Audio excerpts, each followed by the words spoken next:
right here. Oh, no, Joe. You have to say.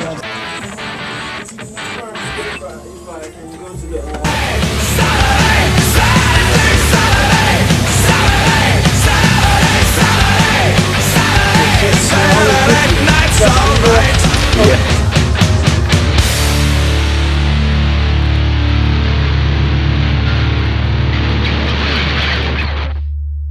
KSU Sports Radio. Want to talk a little bit about Ben Wallace going back to the Pistons.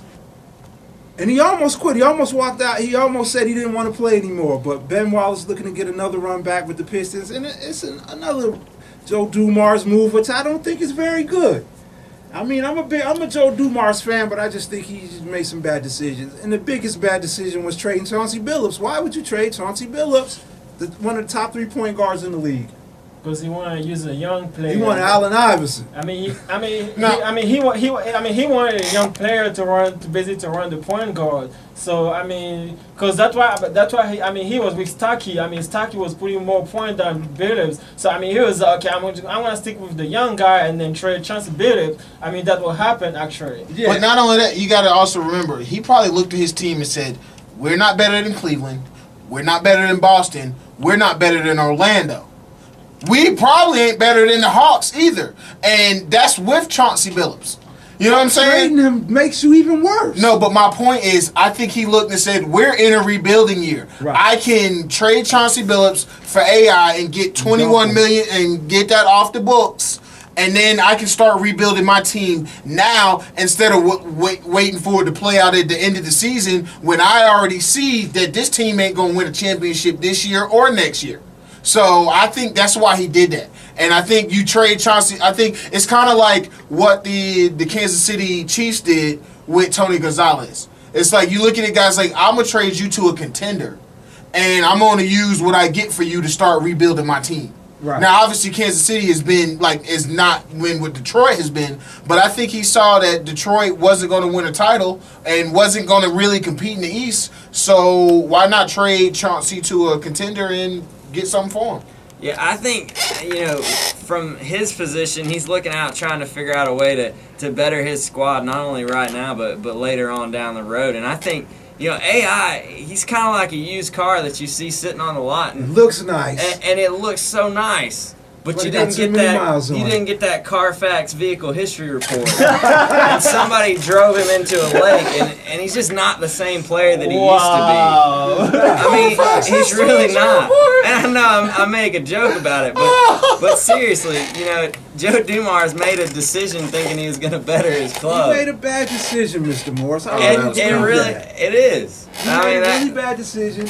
And the other bad decision I thought was, how are you going to sit Richard Hamilton? Sit Stuckey, Allen Iverson, and Hamilton got to start. Stuckey got to suck it up, man. I would agree with that, you should have started AI at the point and Rip at the 2. And then because, like I said, people forget that although they weren't winning they didn't get past the first round, when AI and Carmelo were there, they did coexist. AI was averaging 6 or 7 assists a game. They was both dropping 20 plus. So I think that was couldn't win. Yeah, they just couldn't win. They weren't as good. Obviously, Chauncey Billups is bigger and stronger than AI is. So now he's a much better defender, and he has all those postseason victories with him that AI doesn't have, because AI really didn't have the talent level that Chauncey Billups did. And Chauncey Billups is a pure point guard where AI is not. But I agree. I think Rodney Stuckey should have been brought off the bench. Like Mr. Moore said, another grooming year. And then next year, he's the starting point guard when you let AI go and you don't lose Rip Hamilton. Rip Hamilton has been basically the focal point of your team. He is the closest thing to Reggie Miller that we have in the league. He can be a guy, he'll always be remembered as a Piston. This is a guy who's a leader on your floor. You don't want to lose him. Just like when people were saying that at Georgia, Aaron Murray might start, I was like, Joe Cox would have to lose the job because he's the fifth-year senior. He's the guy. You lose him, you may lose the locker room. And that's what they did last year by benching Rip Hamilton. You lost the locker room by trying to push this young guy out there. You should have waited a year. People. It's like I was saying with Mike Bibby. You can't put a value on leadership in the locker room. That's why when people used to hate on Keith Brooking, I used to say the same thing. I'm like, that guy's a really good linebacker, and he's got great locker room leadership. Is he out of the league now? No, I think. Nah, he played for Is the he Kansas City or San Diego? No, he's from Is it Dallas? Dallas. Yeah, he's with the Cowboys. He's with the Cowboys. It's Zach Thomas is with Kansas City. Francis, talk a little bit about the Hawks. Hawks got seem like we're a little disgruntled with the Hawks a little bit here in the Owl's Nest, and understandably so, because we question a lot of the moves the Hawks have made over these last 5 or 6 years. But it looks like they might be ready to turn the corner a little bit, Francis. You ask me. You know that I always say the Hawks basically they're like a dysfunctional family. Those people, basically, the entire organization basically are for me because. They seem to pick up the best people during the draft, but they don't know how to use them. Right. And every time they have to trade those players become superstar outside of the Hawks organization. But I hope this year basically like they can kind of change the way the organization work and basically how to use the player because. So far they did acquire a new player and they did trade. And I was hoping that they're not gonna renew the contract for Mike Bibby because I think he's old. They could bring somebody young and basically fresh to play basically the point guard. And they also need somebody kind of to replace somebody. They need also somebody to replace Patchouli because yes, he's a good player, but at the same time, he's not worth all the money that he's getting paid. Right. Yeah, and the thing that gets me with the Hawks right now is yes, Bibby's old, but they signed him to a 3-year deal. But you got to think that they're grooming Jeff Teague to take his spot. I don't think he'll be around for 3 years. And then Pachulia, a 7-foot backup center in the NBA is hard to come by. And so he's pretty much got all the leverage in terms of how much money he can make, his contract and everything, because 7-footers in the NBA that can play are few and far between, Mr. Morris. And I think with Jeff Teague, kind of getting that rookie role, getting his feet wet. With Mike Bibby there, he can kind of mentor him along, and you're not just throwing him to the wolves.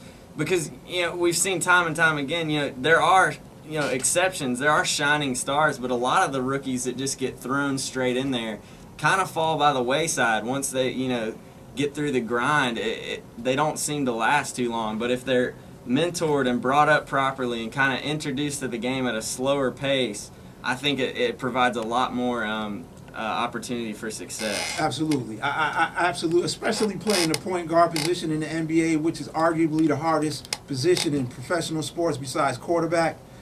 And a point guard and a quarterback really are the same things, pretty much. But I agree with you, Mr. Morrison. It's going to be very interesting to see the development of Jeff Teague at the point guard position. And I want to add on that.